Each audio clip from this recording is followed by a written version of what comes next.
Comedy Sim, the podcast you can't resist. Stephen Michael James, the host you won't wanna miss. From Seattle to the world, his humor will persist. Join the fun, get ready to enlist.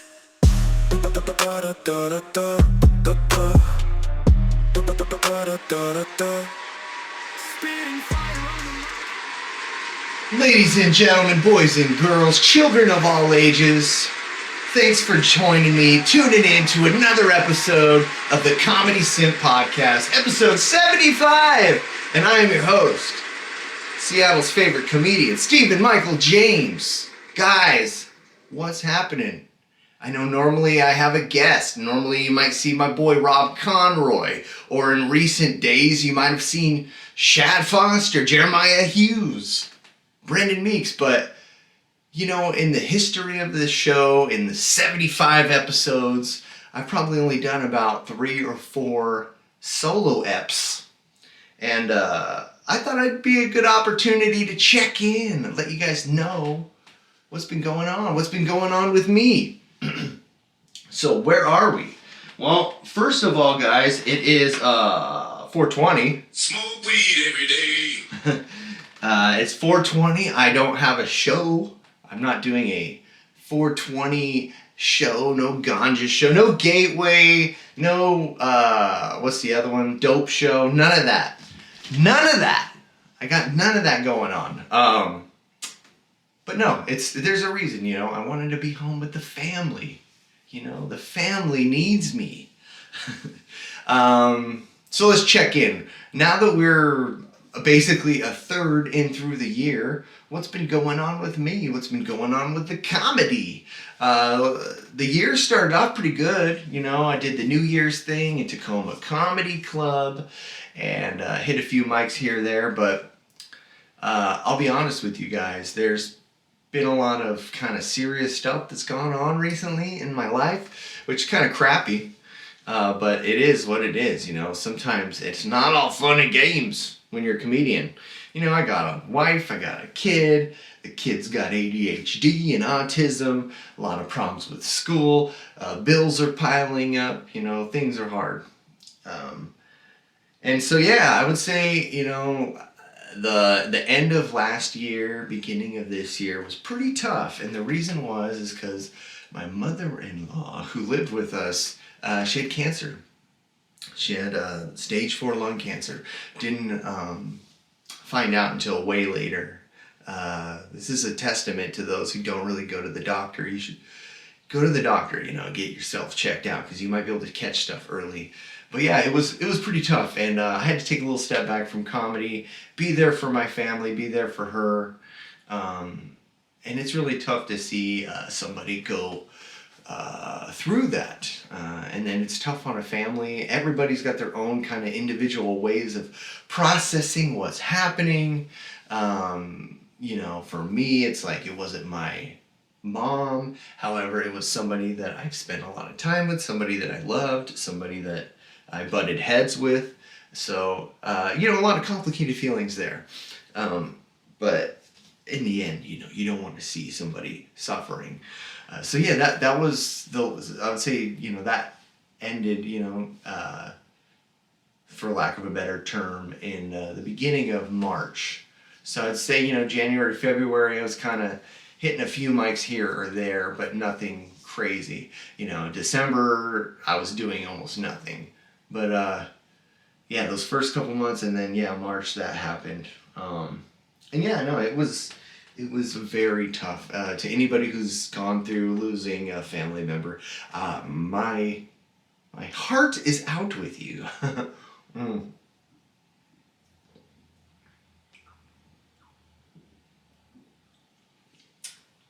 Shout out to Crystal Guys.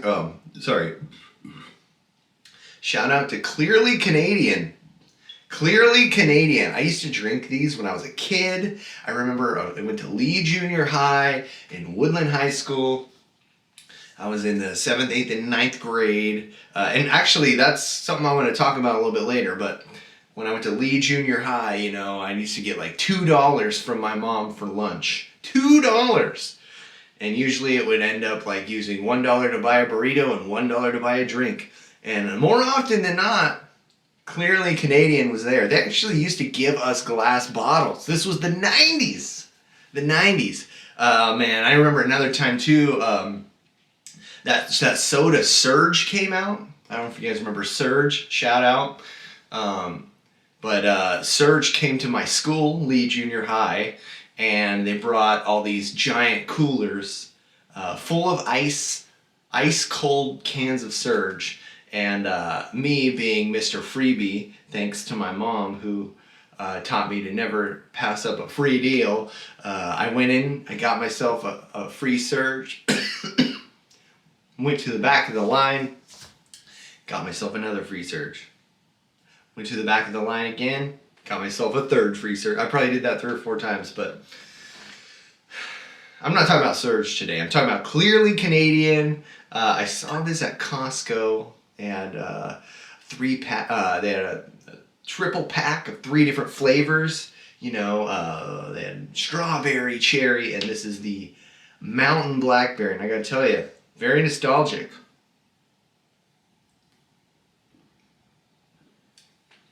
I mean, it's still full of sugar, but holy cow, it's been very carbonated though. Like, it's been filling my body with bubbles. You know what I mean? Like, just making me feel like I'm in Willy Wonka in the Chocolate Factory.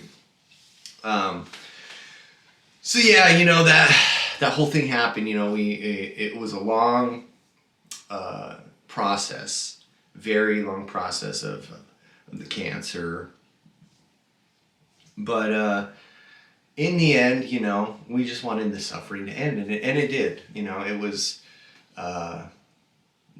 not a good way to go out. Let's just say that. But we're just glad that it ended up being over with. The thing was, before that you know, we had a concert coming up that week. One of my favorite bands, a band called Letlive from Los Angeles. I first found out about this band in 2013. You know, I used to go to the Warped Tour back before my wife and I were even married. You know, we used to go to the Vans Warped Tour back down in California. And back then, the Warped Tour had been around for a long time, but it was still a big thing. And one of the things that they were doing, starting in 2013, was instead of releasing the entire lineup of the tour, what they would do is kind of give you a little bit of previews. You know, like every day they'll show you 5 bands that are coming out, or 10 bands, or something, or they'll like release the first 20 or 25, and then you gotta wait. You know, something along those lines. They did that a few times, and I remember distinctly going through the bands because I love finding new music. You know, and Let Live was a band that I previewed one of the songs, and I was like, oh, this sounds like Glassjaw, another band that I grew up listening to. So I was like, awesome. So fast forward to Warped Tour 2013, we see this band, and they're amazing. They're awesome, just a great, energetic live band. The lead singer, very soulful. They had a lot of percussion. It was just a little bit different than your average kind of metal band. You know, it had a little bit of soul to it, you know, and it's not like the way I'm describing it doesn't make sense. It wasn't like Sam Cooke with distortion, you know. It was more nuanced. So, but they were a great band. I ended up getting a t-shirt, their album, their second album, or I don't even know, who cares what number it was, but they had an album that they were selling at the Warped Tour that hadn't even come out yet. It was like the week before the Tuesday, back when albums used to be released on Tuesdays. So, yeah, it was a great Warped Tour. I remember listening to the album on the way home and thinking, like, I don't know if I really like this. You know, this is kind of weird. You know, it's very noisy. And also, every time you get out of a concert, you know, your ears are just shot. They're ringing, which leads me to what I'm going to talk about in a little bit. But, you know, I didn't really like it at first, but it grew on me quite a bit. And that's always it's always been the case with me with music. Are my most favorite bands and artists are the ones that I didn't really like or didn't really get in the beginning, but then I just kept going back, and then they ended up being my favorite. So we saw them again about a year later in San Francisco. A little venue called Bottom of the Hill, legendary venue. It was the one and only time I actually went there, and unfortunately, I think it just closed down. But a lot of bands went through that place, and it was a good show. This other band called Architects was opening up for them. Let Live was great. They had I remember specifically they had a bunch of flowers, fake flowers on their amps, draped on their amps. It was kind of like a funeral or something like that. But once again, an awesome show. They became one of my favorite bands, solidified it, and listened to them over and over again. Went deep into the archives and found their early stuff back before they were signed, and tried to find all the oldest YouTube videos. I became obsessed, one of my favorite bands. And then in 2016, they were coming around to Sacramento doing their own tour.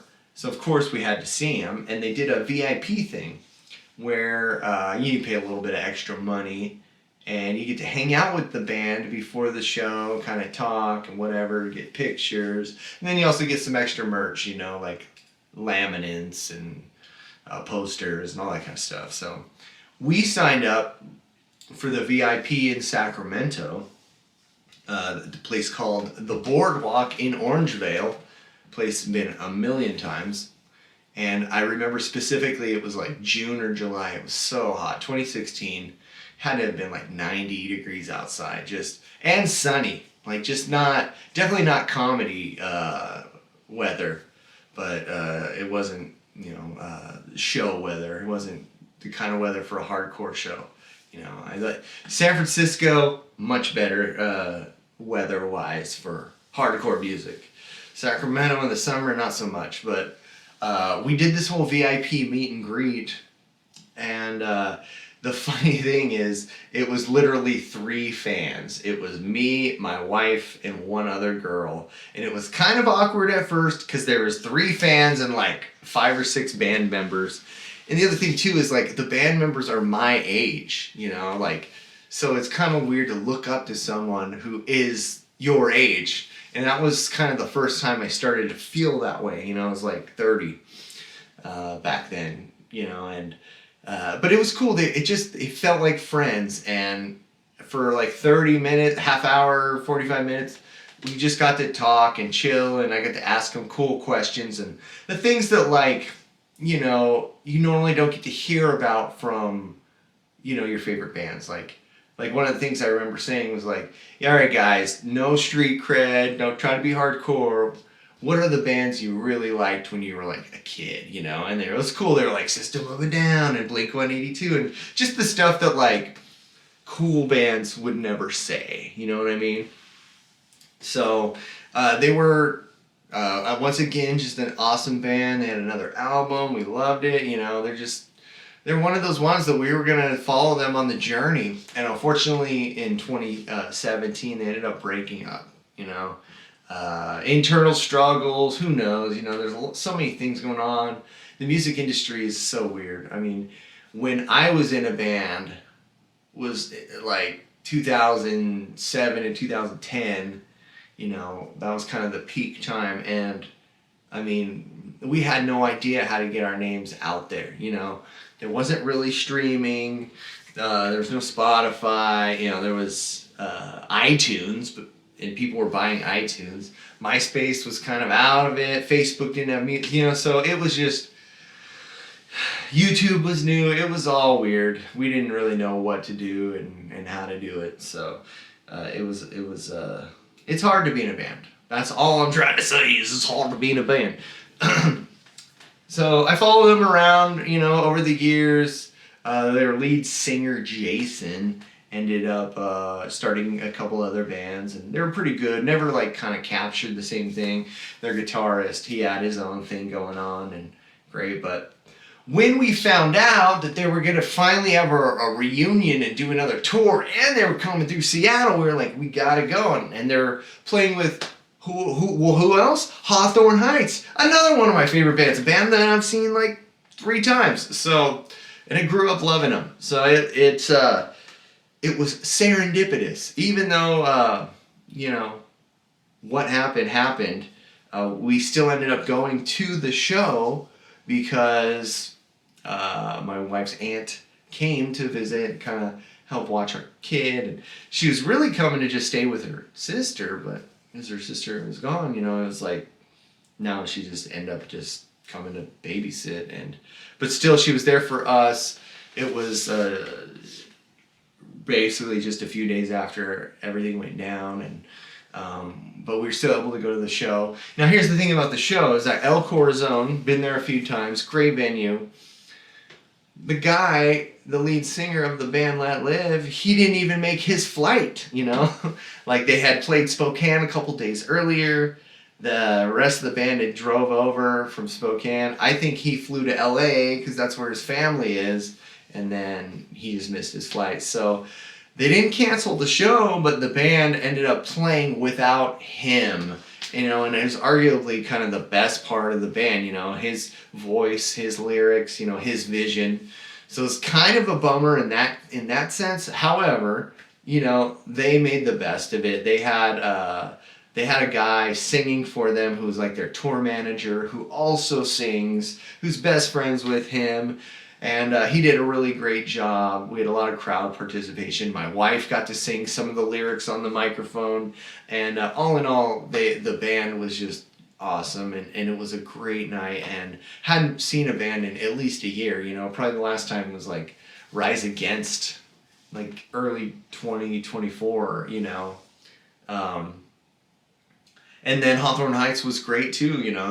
They did their emo thing that they do, and then their lead vocalist, who I've seen many times, he came out to the middle of the crowd, something that like we used to love the band Anti-Flag would do, but he came out and sang the song, and it was just what a wonderful moment. In fact, I'll play the video so you can see on this exactly what went down, but it was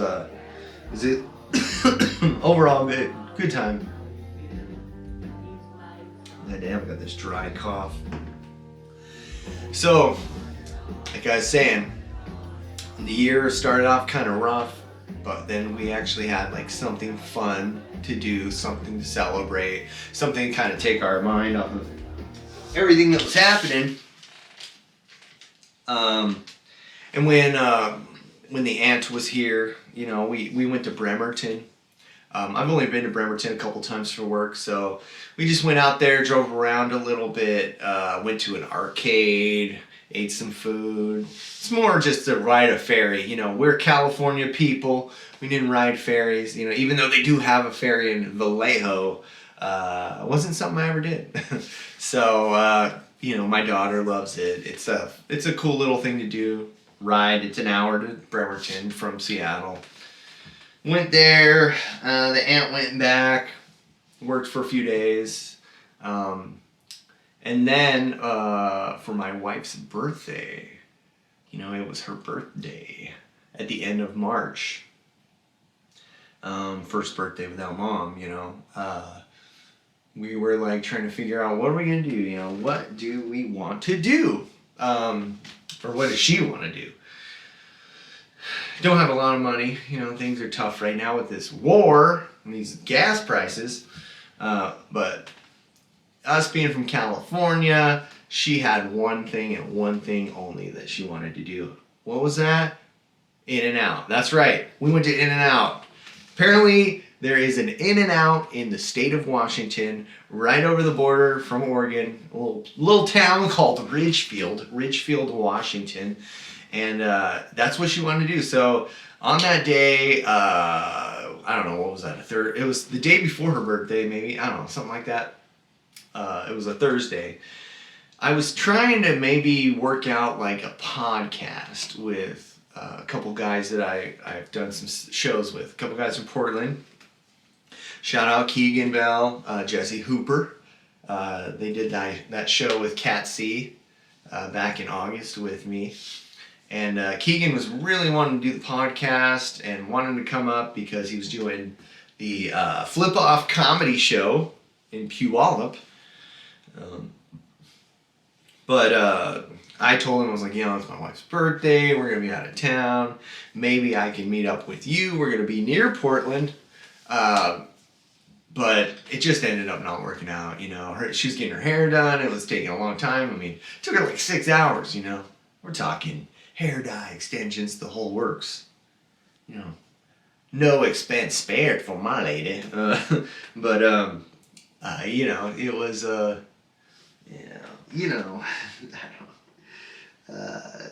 what am I trying to say here? Yeah, so didn't end up doing the podcast, but yeah, in and out. So we go, yeah. Oh, and that was the other thing too. Is one of the reasons we didn't even get to do the podcast was because we go to In and Out. I mean, the line is insane. Obviously, it's the only one in the state. In my experience, especially in California, if you have a long line, you can go inside. It's usually pretty fast. We go inside, man. This place is packed. I'm telling you, like. There's gotta be 150, 200 people in this In and Out. No tables. And she's like, you want to find a table? I was like, good luck. I don't know how we're going to find a table. We order our food. She ends up getting a table. And it was crazy. I don't know how, but still, it took 45 minutes. We waited 45 minutes to get food. But it was worth it to her. It was her birthday, so... What are you gonna do? Gotta make her happy. It was alright. I don't eat hamburgers. I haven't had a hamburger since I was 18, so. I mean, I had the grilled cheese animal style, which was an old favorite of mine, but, it's alright.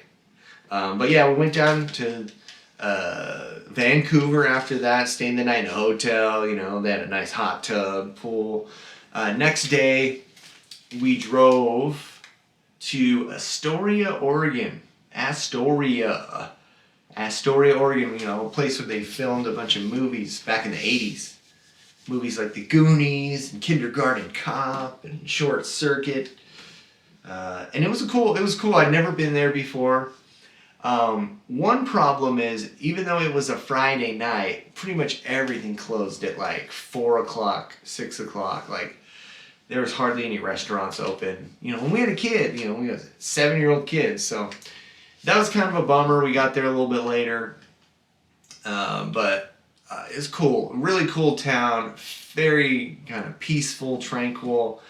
It had a really nice quality to it. I've been to a lot of these other beachy towns that feel rundown, and Astoria doesn't. Astoria, even though some of the houses and buildings are kind of aged, it felt good. I don't know, good energy. And they had some cool stores, little shops that we checked out when we were there.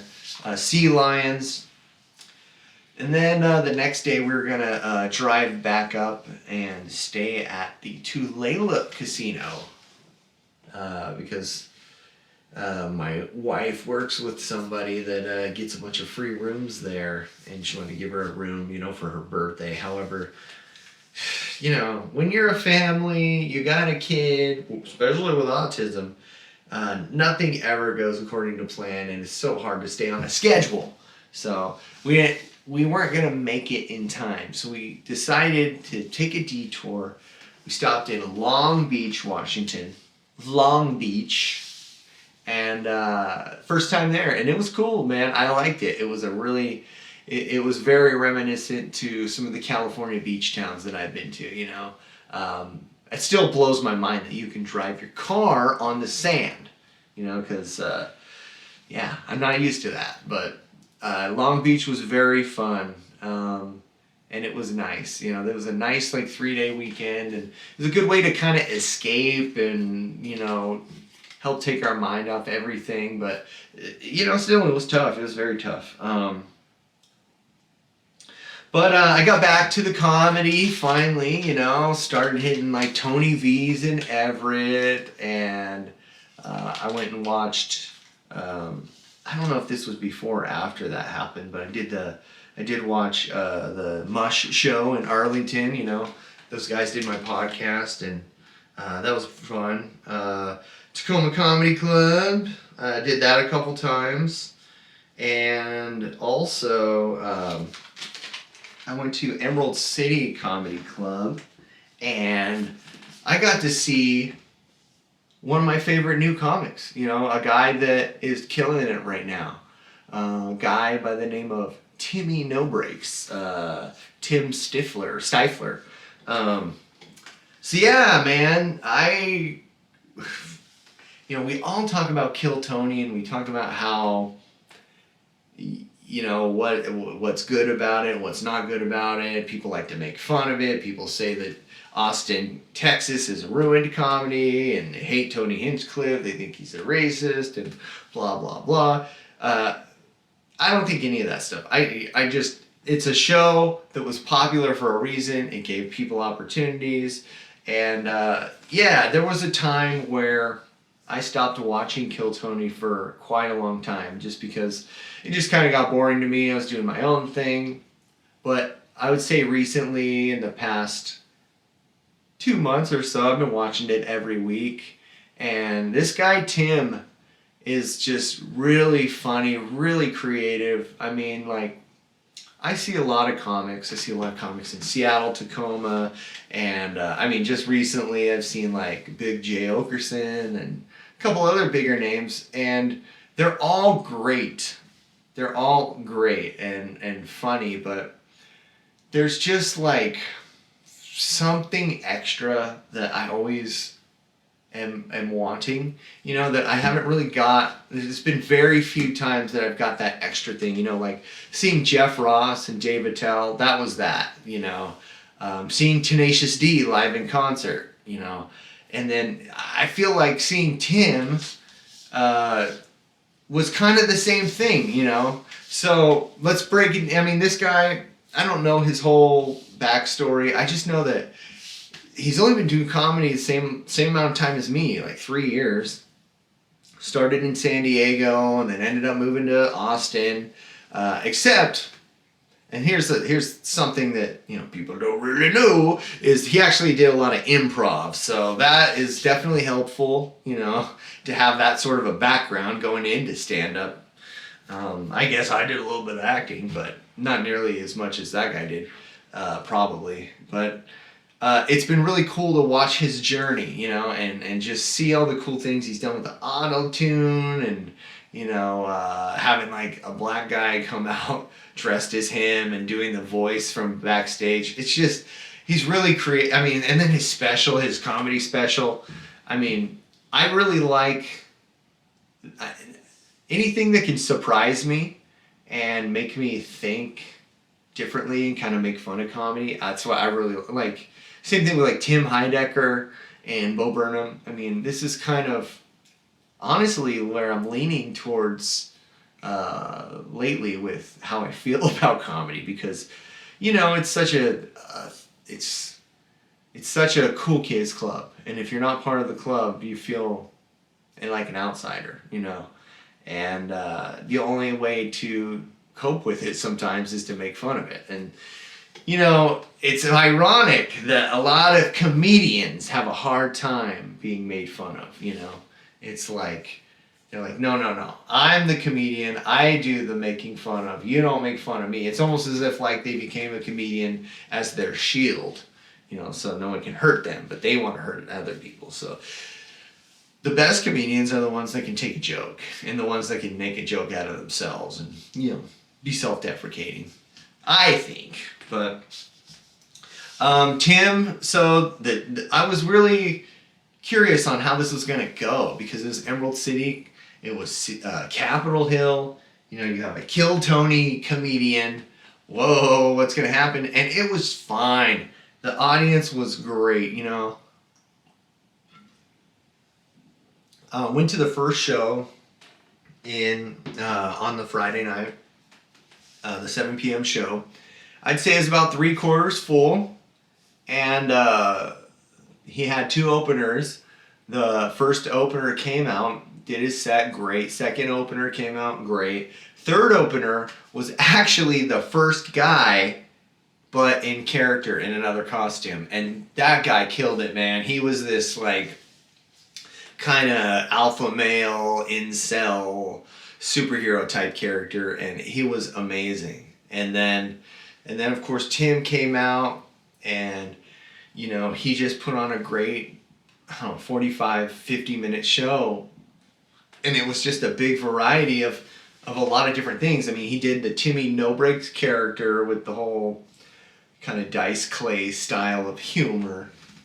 And then he took off the glasses, he took off the jacket, and kind of was just Tim, and did his own material, and that was great too. And then he also did some crowd work, a lot of crowd work, crowd interaction. He brought members of the audience up, so it was a whole variety show, and it was fun, and it was very memorable and inspirational. And then afterwards, you know, I don't really like to do a lot of meet and greets. I feel a little weird. I skipped out on like Greg Fitzsimmons. I was a little nervous, but I was like, I gotta meet this guy, just because, you know, he's probably the most famous person to kind of DM me back more than once. You know, like, and he's just been really nice. He's been really nice to me, and I was able to talk to him for like a minute, and he asked a little bit about the comedy scene, and I was like, yeah, man, maybe I could work with you someday, you know, and all that. And he's like, yeah, and just funny, you know, definitely turned into a fanboy, and even though the guy's like 4 years younger than me, but I really, you know, I figured it out that I no longer look up to people, I admire people. So if somebody's doing something that I think is really cool, that they're really just, and then everybody else is catching on to it, I admire that. I admire that they've figured out a way to be themselves and also entertain. I mean, that's the ultimate goal, right? So TNB, man, Timmy No Brakes, he's a real one. He's a dog, and I'm gonna definitely see him again, and I'm gonna try, man. Hopefully one day, if this comedy thing ever picks up for me. So yeah, I mean, you know, this is, I was trying not to make this depressing here, but you know, the whole reason I kind of wanted to talk today was I've been thinking a lot about some things, you know. So with the whole thing about my mother-in-law passing away, you know, it's a lot of things have happened in this past, you know, month or two. It was the anniversary of my friend Sam passing away. He died in 2024. Sam's open mic, Whiskey Mile, shout out. I only knew the guy for a couple months, but made friends, went to his open mic, and then he died of an accidental overdose. So it was the anniversary of that. That happened just 2 months after my wife's dad died, my father-in-law. So, I mean, within 2 years, you know, the father and the mother-in-law died, you know, and the anniversary of my friend Sam, and then also my dog. It's been a year, you know, about a year ago, I put my dog down. She was 11 years old, best dog ever, Phoenix, English Bulldog. So all this death, man, all of it. And then I randomly got a text from my friend JP, and he says that he heard that my friend Marc passed away. Marc Dickson. And I was like, wow, hold on. And I went to go on Facebook and started looking stuff up, and yeah, wow. You know, Marc was a really good friend of mine when I was young. Back in probably the most important years of my life, you know, the preteen and teenage years. You know, there's very few times in your life that you have. No, let me rephrase that. There are. You have best friends. You'll have a few best friends over your lifetime.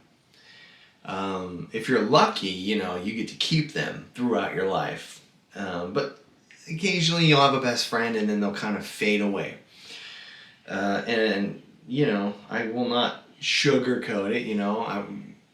I was not great friends with Mark in the last 20 years. I hadn't seen him, but he is my age. He just turned 40 last year. He just got married like 6 months ago. And we kept in touch over the years. And he lived in Portland. And we even were going to meet up a few years ago. Like right before I started comedy, Ari Shafir was doing a show in Portland. He's one of my favorite comics. And my brother living in Eugene, Oregon, I was like, hey man, we should meet up in Portland. We can go see Ari. That'd be so cool. And that's what we did. And when I was there in Portland, I was texting Mark. I hadn't seen him in forever, but I was like, yeah, dude, we should hang out. And just for whatever reason, it just, didn't work out. He never texted me back or whatever. But I was like, oh, next time we'll hang out. And yeah, he passed away. I don't know what happened, but I can just make a guess. It's just there's not a lot of information out there. They said he died suddenly, so to me it just kind of feels like it was an accidental thing. Which, if that's the case, that's a tragedy, such a tragedy. But before I get too depressing about it, I want to talk about this guy because. And talk about a couple other people. I'm 40 years old now, and there's 3 people now that I have been really good friends with that have died. It sucks. When I was younger, there was this guy named Will Eddy, that I knew when I was really young, and we hung out a little bit when I was in junior high, and he was such a weird, quiet kid, and he was so quirky, and he died in his 20s. And then another guy I was friends with, Mark Norton, he had a daughter. He was so creative and cool and very interesting guy. And we were friends. We had a fallout and then kind of made up. And then I believe he got like myocarditis in like 2015, way before the whole COVID thing. I don't know how he got it, but he died. And then now it's my buddy Mark, and so sad, So as we get older, I just didn't know. I didn't know how much this would affect me, because I hadn't, I don't really think about the guy that much. But then when I think about the impact that he had on my life, it is just uncanny, I mean, just to start, Marc Dickson was a nice guy, a handsome guy, a popular kid. I met him in the 7th grade. This was before he was like the weirdo guy. Mark was pretty normal. He had glasses. He had hair kind of like mine before everybody bleached it. It was just the regular, just normal colored hair, kind of preppy looking. Played on the basketball team, and he was nice. I don't remember talking to him that much in the 7th grade, but then in the 8th grade, something weird happened. In the 8th grade, all of us kids started to change a little bit. Like I got my first Korn t-shirt. You started to see people bleach their hair. Mark, he was one of the guys that would bleach his hair, and started wearing like baggy shorts, like cargo shorts. And this was the time of like Rage Against the Machine, and what are the other bands that are popular? Like we all still love like Nirvana and Pearl Jam and all that, but like, yeah, this was like you said, Rage Against the Machine and Stone Temple Pilots and Bush, all that kind of stuff. This is pre-new metal, And then, I remember Mark, Mark was the first guy I knew that had like a girlfriend. He had this girlfriend named Tasia in the 8th grade, and it probably I don't remember all the details of them, but I just remember Tasia was like, she just felt way older than she actually was. Like if we were 14, she kind of like was acting like an 18-year-old, you know, and maybe she had a little bit more experience, but you know, she yeah, I just remember they had that whole kind of high school kind of thing, and she was a little crazy, and you know, sometimes they get in fights, and you know, I seem to remember her crying at some point, and I don't know, you know, high school stuff.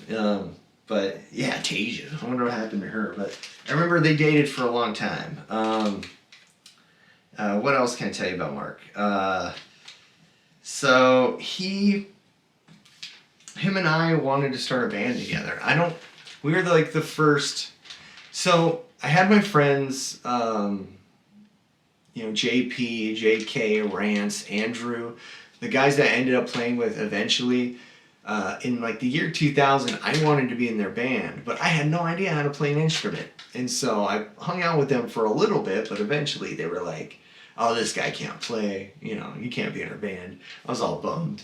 And I was friends with Mark. I liked Mark a lot. We, prior to me trying to start a band, we used to hang out together like in my room and watch like Howard Stern at night, you know. Remember when the band Slipknot came out? I mean, he became obsessed with Slipknot. I mean, I liked him a little bit, and I was more influenced by him, you know. Like he liked him so much that I was like, I gotta like him, you know. And yeah, he got way into like the whole history of Slipknot, and this was, I mean, early. He was an early adopter. This was before they became a giant, huge band. You know, he was a maggot from the beginning. And yeah, we hung out a lot. We got our first kind of guitars together. Well, I had my first electric guitar. He got like a bass. I seem to remember his dad getting like an amp from like a friend or an uncle. And so Mark lived out in the country in Woodland, California, like out in the farmland. And they had this little shed in the back. And that's where we set up our stuff. We just turn the amps up, and we would just play so like just the most obnoxious loud stuff. No drummer, just out of tune, just crap. You know, my guitar, his bass, and then eventually I started to get into like trying to record, like for the first time, and we made our first song. And only the real ones remember this one. So me and Mark, we had this band, a pretend band. It was called Dark Resin. And it was fun, man. I always like, even before Mark, like when I was young, I always fantasized about being in a band. I used to like draw posters and logos and all that kind of stuff. And yeah, so like Dark Resin, I think it was his idea, honestly, like Dark Resin. You know, I don't know. But I had this program called like Sony Acid or something, and I don't even think it was Sony at the time, but it was called Acid. And it was a recording thing, very primitive, and I had a really cheap amp, like a little tiny, I swear it was probably this like practice amp made by Rogue that looked like an old radio. If I could find a picture of it, I'll throw it up there. But and like like not even a real microphone like this, but like those old school like PC microphones, and I just recorded some like a little loop, and then he recorded his thing, and it's like we recorded two different riffs that didn't even go together, but they played over each other, and it was just two kids for the first time making noise, you know. And it was this song called The Graveyard. You know, and I remember the song, the lyrics were, through the graveyard in the black of night, this Satanist creature brings the dead to fright. And then I don't know. I'm gonna find the song. You know, been in touch with Mark's wife a little bit, and I told her if I can find whatever I find, I'm gonna send to her because, you know, if I can only imagine, you know, what she's going through right now. But yeah, Dark Crescent, man.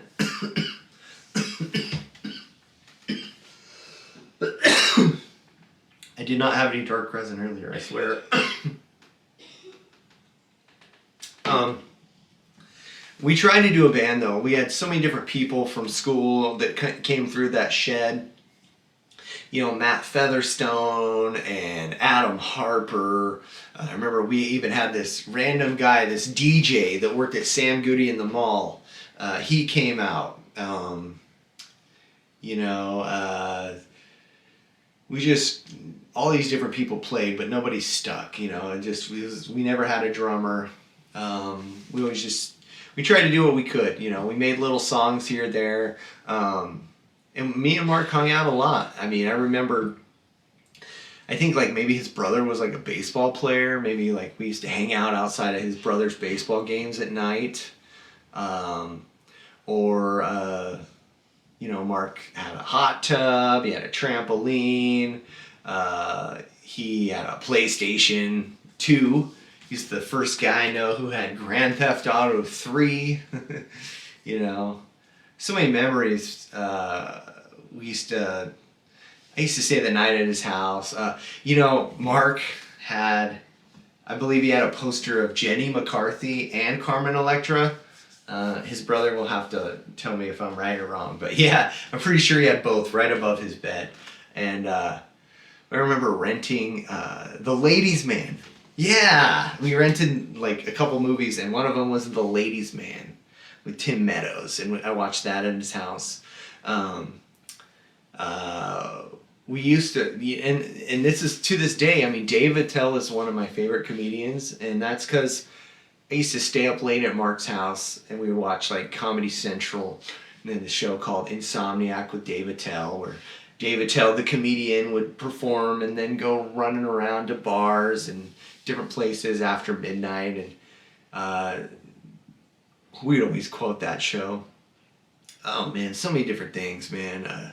Tenacious D, he loved that. He loved Oh Brother, Where Art Thou? And he, you know, he was a very just a friendly guy, a charming guy.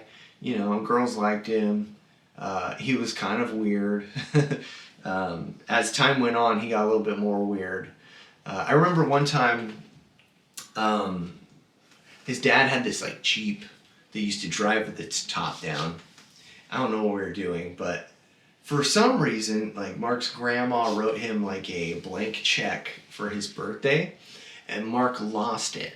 And I don't know what the circumstance was, but I just remember sitting in the back of this Jeep, and Mark's dad was just screaming at him like, "Mark, you idiot, you fucking idiot, you could ruin somebody's life, and what are you thinking?" And like, he's probably like, I don't even know how old he is, like 15, 14. It was just very, very awkward and uncomfortable. And then I remember like a few days later, like Mark's dad called me and personally apologized to me for the experience, and then brought me out somewhere. Like he took me to like the movies with the family, or took me to like dinner or something like that. But Steve, shout out Steve Dickson. You know, Mark's dad actually used to be friends with my dad in high school, which is pretty wild. What else though? I mean, I took a lot of notes because, you know, I really wanted to try to remember as much as I could. Yeah, the only time I ever went to a Catholic church was with Mark's family. They had one of these like pancake breakfasts, and they paid for me to eat. We went down to this Catholic church in Woodland, not far from where I lived, and yeah, ate some sausage and eggs, and I distinctly remember his dad telling me to go thank them afterwards, or thank somebody for paying for it. So, the first time I ever got drunk was with Mark. and it was probably 15 or 16. He went with me to my cousin's wedding.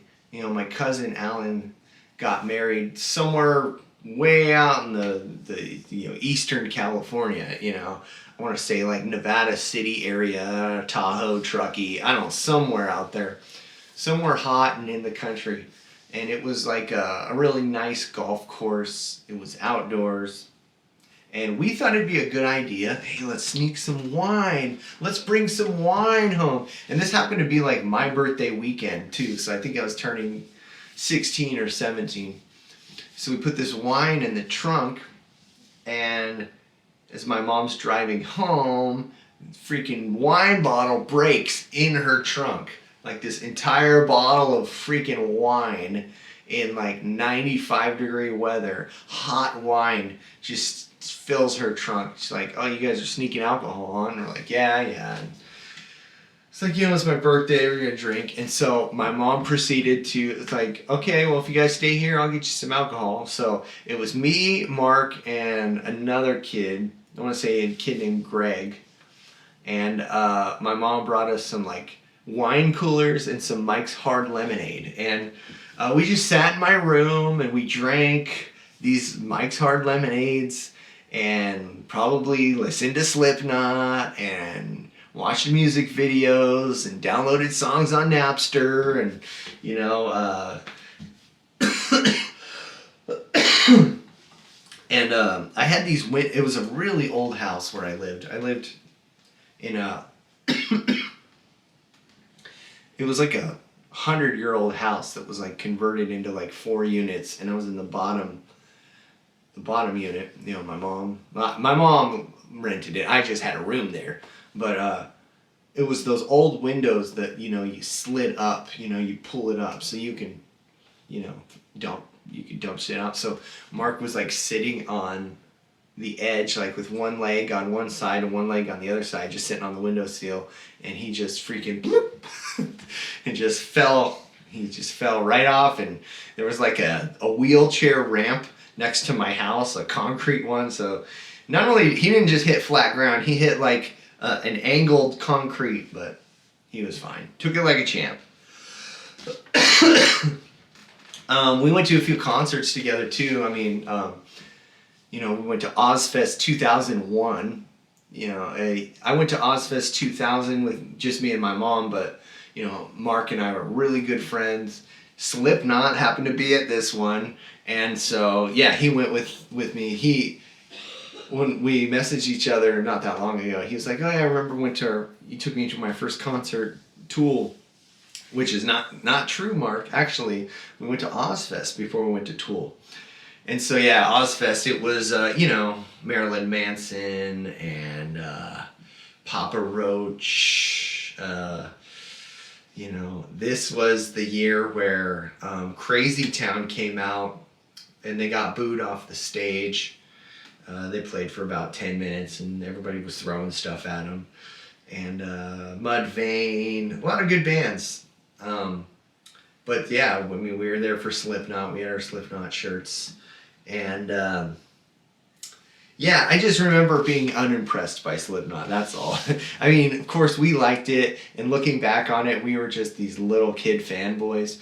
But I remember like being disappointed that the DJ, he broke his turntables like in the second song and all that. But either way, he went to Ozfest, and we had that shared experience. This girl named Ginger actually got backstage and brought him back an autographed piece of paper from a bunch of the Slipknot guys, and don't want to ask how she got that, but shout out to her. And then, yeah, Tool, like I said, we also went to Tool in Arco Arena. And yeah, this is another memory that we shared not that long ago, where their lead singer of Tool, Maynard James Keenan, got hit in the face with a shoe, and yeah, he just was not happy the rest of the show. He just not like he was known for crowd interaction in the first place, but he was just like, no, silence, not even gonna go there. But Tool, it was the Lateralis tour, 2001. They had these crazy acrobats, like climbing backwards up the cables. They had 3 drummers. I mean, it was just an amazing psychedelic show. And we almost missed our ride home because that girl Ginger we were talking about from Ozfest was supposed to give us a ride home from the Tool concert. And as we were walking around, we found her, and she's like, "Oh, lucky you found us, because 5 more minutes and we were gonna leave." So, shout out to Ginger though. But yeah, like I said, we went to those, and yeah, so like I said, back to the band thing. You know, me and Mark, we tried to do our band, and just never, we weren't that good. And then there was a couple guys named John Jensen and Alan Cook, and they had a band called Torture, except they lost their drummer. So they came over, and they brought their stuff, and then there was a drum set in Mark's garage from like another guy. So Mark jumped on the drum set and kind of started playing around a little bit, and the 3 of them were jamming, and I was playing a little bit, and I think the only time the 4 of us actually played together, me and Torture, was we played probably a really crappy cover of Fade to Black by Metallica. But I still remember, man, I jammed with those guys, but they were light years ahead of me. I mean, that guy Alan Cook, dude, he's the only guy I've seen who could play bass with all 4 fingers, just blah, blah, blah, blah, blah, you know, like, they played like kind of this like progressive death metal, just very more grown up type music than what us high school guys were used to. And I remember one time I had heard that they had come over to Mark's house when I wasn't there, and they had like a practice, and I got jealous because back then I was so like jealous of everybody. I just wish that things were better, you know. Nothing was good enough for me, you know. I just didn't come from whatever. Who cares? I had a lot of flaws back then, and so I was like, well, I just gotta quit the band because you guys are just jamming without me. And he's like, well, you know, I think he was kind of like, I don't really want you to, but then again, you're not really good, so you know. That it was what it was. And then what happened was, after that, we just kind of stopped hanging out, you know. And this is kind of a weird thing that Mark did, and I don't know why he did this, but I guess it's a good way. Now that I'm an adult and kind of looking back on it, I think that he probably cared about me and our friendship, because one time he messaged me on AOL Messenger from a account that I did not recognize, and said like, hey, do you know Marc Dickson? And spelled it like totally different, like with a K and an X. And then I just called it out and said, yo, Mark, what are you doing, man? And I didn't, but to be honest with you, I had no idea that it was actually Mark that was messaging me, but he admitted that it was him and was like, you know, whatever, like about the band and all that. And I was like, wow, you know, now that I look back on that, I was like, yes, he did care, you know, because we had some pretty good times, you know. But yeah, I mean, basically what happened after that was we kind of went our separate ways. I mean, he continued to like play in bands, and it took me a long time to kind of took me a long time to get to that, you know. I moved to Oregon, moved back to California, finally got the band going. Yeah, Mark played in a few different bands, and then like we had always kind of just missed each other, you know. Like I worked at Target in the mid 2000s, like 2005, 2006, and I remember one time he went there shopping, and I did see him in the parking lot and said hey and all that, and we were cool. Oh, you know what? Actually, rewind. I do want to say there was a couple other times before that. So before I moved to Oregon, I moved to Oregon in 2003 when I was 18. So before that, so I just got out of high school. You know, it had been probably a year or so since I had played with Marc, and he was doing his band Torture. And there was a house party in Woodland. One of the few parties I actually went to, because I wasn't that cool. But this was like straight out of a movie, man. This was a movie high school party, like a big, huge, empty house full of high school kids. Then there was a basement.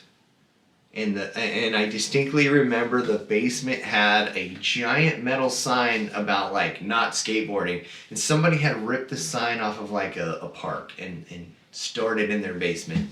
And so Torture, Marc's band, was there doing a little show, and yeah, I was there drinking from a keg and having a good time and listening to the band. And then I believe I even got on Marc's drum set and jammed a little bit, and it was just a very communal thing.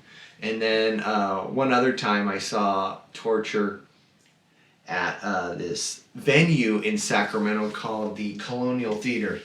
And the thing is, the Colonial Theater is a giant theater. It is huge. I'm talking like hundreds of seats. And when we went there, there was like 7 people in the audience. It was just not good. Not good. But either way, Torture, the 3 guys, they were up on stage. Marc was on a drum riser, and he was hitting the drums so hard that it kept shifting. And then eventually, like halfway through the song, he got up and he just kicked his drum set totally off the riser and just hit the ground. I mean, that was the kind of guy he was, man. He could definitely have not anger, but just like a fuck it attitude sometimes, at least from what I remember. But yeah, as we got older and all that, and I ran into him at Target, like I started dating this girl Carrie, and she was like, "Oh, I know Marc. Like he's friends with my friend Steve-O." And I guess Marc used to hang out with some guy in the city of Davis who used to sell weed, and they were really good friends. And so I barely missed him. And then when I was playing with the band and my buddy JP, we used to go to this guy Colt's house, and Colt was a drummer, but he was also friends with Marc, and Marc was be like, "Oh, you guys just missed Marc. Marc was just over here." Or like we would record music with this guy named Brandon Keaton, and Brandon Keaton was like, "Oh, I just recorded Marc's band." So it's like, it's so weird that like throughout the years, like him and I were just within arm's reach of each other, but not, in each other's lives. But yeah, I remember, a few years ago, right after COVID, especially, like we messaged each other on Instagram, and he was like, "Oh yeah, I got this new girlfriend." Oh yeah, I remember one time he actually had a thing about there was like a girl that cheated on him, and he put it online, and it's one of those things that like you never want to do, but I really felt bad for him. I felt it's nothing that you never want to happen to you, and to go through that sucks. But I remember that was definitely something he went through. So then later on during COVID, he got a new girlfriend, and he seemed to be pretty happy, and he was like, "Yeah, I'm gonna move to Portland," and moved to Portland. And like I said earlier, we almost met up and we didn't, and we just like, oh man, it just feels so shitty, we could have hung out. I thought we had lots and lots of time. I mean, he seemed like a really healthy guy. He seemed like a happy guy. He just got married. He was he hadn't done the band stuff for a long time, but he loved movies. He seemed like just a laid back guy. He loved his dog. And he was just so interesting and creative. He always had these cool videos that he would post, or he would slow down music, or he would share stuff. And, he's just a really influential guy. And, yeah, it's a bummer. It's really a bummer. And I'm gonna miss him. But yeah, I guess it's just a testament of, to make sure that you do whatever you can with the people you just make sure that you take advantage of the time you have with the people while they're here, because you just never know. You never know. Yeah, it's been a lot of dark stuff recently, but I'm feeling positive and I'm feeling hopeful. How much worse can it get, right? And that's kind of the reason why I do this. This podcast is not like, podcasts are dead. All right, let's be perfectly honest. Podcasts are dead. I found out about podcasts in 2013, and they were already old by then. Back then I would listen to Mark Maron and Nerdist and Joe Rogan and Kevin Smith. And in 2015, I did my own podcast for a year, just by myself, no video, just audio, before I got married. It's called the Stephen Gedney Podcast. You can go check that out if you want to go find it. Lots of geeky talk there. But it was before all these services were out to make your own podcast. It was like, if you wanted to do a podcast, you either had to pay a lot of money or you had to do research to learn how to write the code to set up, your own, whatever it was at the time, whatever that journal page was. But yeah, but the podcast is not going to be a weekly thing. It's not, and as far as guests go, I'm kind of disappointed, to be honest. I mean, I don't, not that I take it personally, but it's just is it really that hard for you to spend an hour with me? If it is, then I don't want to sit with you anyways. If you think that your open mic at Tony V's or the 907 in Renton, or even Tacoma Comedy Club, do you think any open mic is going to do more for you than an interview where people get to know who you are, right? People get to find out who the real you is, because that's what 2026 is all about. That's what this new era is all about, is people don't want mystery. People want to know who you are and what you're all about and what you're saying for. And if you ain't got that, then what are you even doing? Why are you even trying to be an entertainer? Entertainment is it's full, but I don't know. I got my own opinions on that. But regardless, what I'm trying to say is I will do this and continue to put these out when I want to put them out. It's kind of more of it's my creative outlet. It's not really I'm trying to get anything from it. I just don't think this whole era of putting out clips and gaining an audience, there are way too many podcasts now that it's over. I mean, even the biggest podcasts in the world I'd say most of my favorite comedians only get 2,000 views, and if they're my favorite comedians who've been all over the world, who cares, With that said, the podcast is not also going to be the focus, I'm going to continue to do it. It's kind of more like my journal, my diary. If I want to interview somebody that I really want to talk to, we're going to keep putting them out. But in the meantime, I got stand-up and I got a lot of other video type stuff that I'm going to be doing. I got a musical project with Rob that I'm really excited about. I've been thinking about producing something, and this is just it's a new time, man. It's been through a lot. We've been through a lot, and the world is going through a lot right now, and it's time. I feel like spring is here, You know, let's wash away all the dirt, and let's have a good summer, and let's kill it, man. Let's have some fun. Let's have some shows. I'm gonna be doing the Halcyon Brewing comedy contest that they do twice a month. It's in Seattle, so I'm gonna be there on the 25th of April, and then I'll probably be there again sometime in May.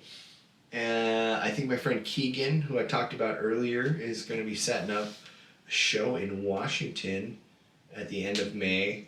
And at the end of June, I will be doing a feature at Tony V's Garage.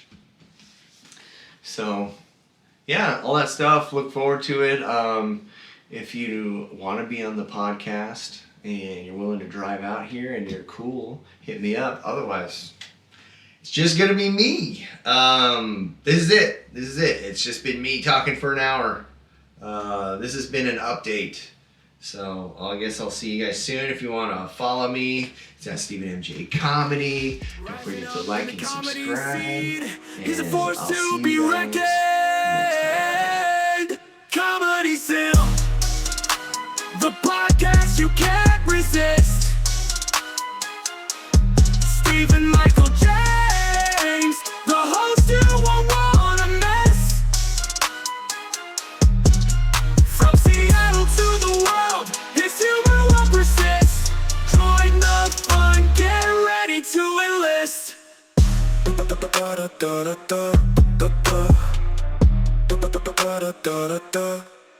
Spitting fire.